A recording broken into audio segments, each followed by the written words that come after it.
इस तस्वीर में दिख रहा शख्स जिंदा होता अगर वो हिंदू नहीं होता, क्योंकि मारने वालों ने मारने से पहले उसके राज्य के बारे में नहीं पूछा, उसकी भाषा के बारे में नहीं पूछा, उसकी जाति के बारे में नहीं पूछा। सिर्फ एक सवाल पूछा कि क्या वो हिंदू है। अगर हम करें तो करें क्या? और उसके बाद धड़ाधड़ गोलियां सीने को छलनी कर गई। कोई दया नहीं, कोई रहम नहीं, सिर्फ एक सवाल था कि क्या तू हिंदू है। और जब जवाब मिला तो मौत का फैसला हो गया। अगर हम करें तो करें क्या? जम्मू कश्मीर के पहलगाम में मंगलवार दोपहर करीब 3 बजे जो कुछ हुआ उसने इंसानियत को तार तार कर दिया, मानवता को शर्मसार कर दिया, भारत की एकता को लेकर सवाल खड़ा कर दिया, गंगा जमुनी तहजीब पर अगर हम करें तो करें एक बड़ा सा क्वेश्चन मार्क खड़ा कर दिया।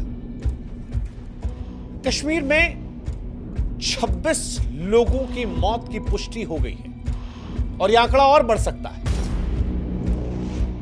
अगर हम करें तो करें क्या बोले तो।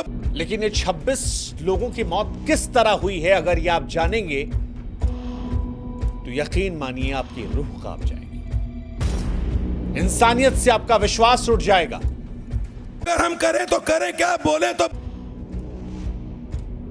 गोली चलाने वाले टूरिस्टों के पास जाते हैं और उनसे कहते हैं कि अपनी पैंट को उतारो। वो देखना चाह रहे थे कि ये हिंदू है या मुसलमान,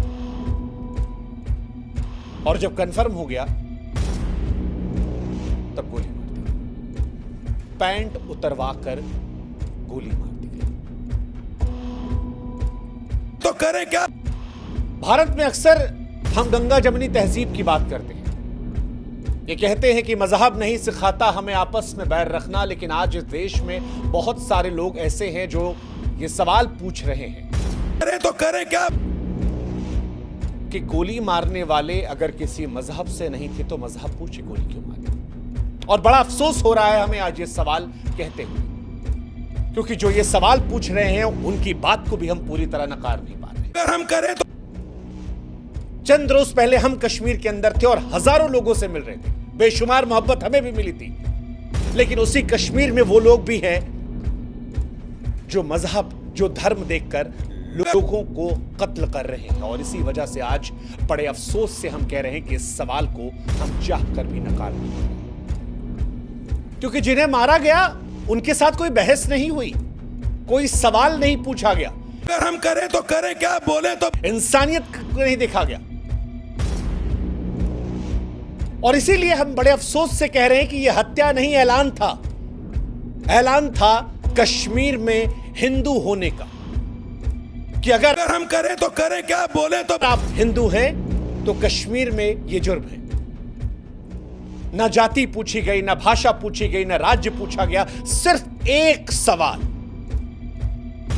तू हिंदू है? अगर हम करें तो करें क्या बोले तो। मौत की घाट उतार दिया गया। इसे आप टारगेटेड किलिंग से आगे बढ़ाकर सुनियोजित नरसंहार की संज्ञा दे सकते हैं। मंजुनाथ राव, कर्नाटक का एक परिवार, अगर हम करें तो करें क्या बोले तो। जो यहां पहुंचा था उसमें मंजुनाथ राव जो है वो अपनी पत्नी पल्लवी और बेटे के साथ कश्मीर देखने पहुंचे थे। हम सबकी नजर में कश्मीर भारत का ताज है। कश्मीर वो स्थान है जो अगर हम करें तो करें क्या बोले तो। दुनिया में जन्नत की निगाहों से देखा जाता है, और शायद ये परिवार भी जन्नत देखने पहुंचा था, मगर इसे एहसास नहीं था कि हिंदू होकर जन्नत देखने जाना उसकी जिंदगी पर भारी पड़ सकता है। करें तो करें। आतंकवादी पहुंचे, उससे नाम पूछा, पता लगा हिंदू है, अगले पल उसकी छाती पर गोलियां मार दी। उसकी पत्नी और बेटे की आंखों के सामने उसे गोलियां मार दी गई। पत्नी चीखती रही, चिल्लाती रही, यह कहती रही कि तुमने मेरे पति को मार डाला है, मुझे भी मार डालो। इसके बाद जवाब आता है कि नहीं, तुझे जिंदा रहना है।